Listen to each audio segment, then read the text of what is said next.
सन 1971 एक ऐसा वर्ष जब भारत मां की पुकार पर उसके वीर सपूत सीमा पर डट गए।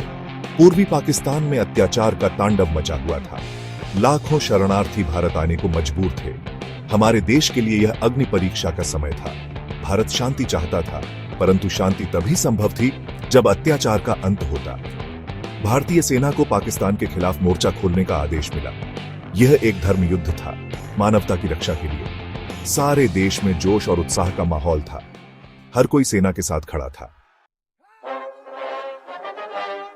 इस युद्ध में भारतीय सेना की कई बटालियनों ने वीरता का परिचय दिया। उनमें से एक थी 120वीं बटालियन। इस बटालियन के जवानों का जोश देखने लायक था। उनके हौसले बुलंद थे। उनका लक्ष्य स्पष्ट था, दुश्मन को नेस्तनाबूद करना और अपने भाइयों बहनों को आजादी दिलाना। 120वीं बटालियन को पूर्वी मोर्चे पर तैनात किया गया था। उनके सामने दुर्गम इलाके और एक मजबूत दुश्मन थे, लेकिन हमारे वीर जवानों ने हार नहीं मानी। उन्होंने हर चुनौती का सामना डटकर किया। 120वीं बटालियन ने कई अहम अभियानों में हिस्सा लिया। उनकी रणनीति, उनका साहस और उनका जज्बा देखते ही बनता था।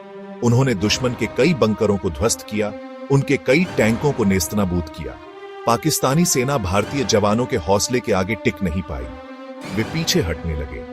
120वीं बटालियन ने उनका पीछा किया और उन्हें मुंहतोड़ जवाब दिया। यह एक ऐसा युद्ध था जहां भारतीय सेना के शौर्य की गाथाएं पीढ़ी दर पीढ़ी गाई जाएंगी।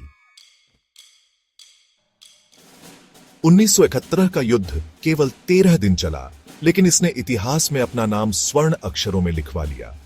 इस युद्ध में भारत की विजय हुई और एक नए राष्ट्र बांग्लादेश का जन्म हुआ।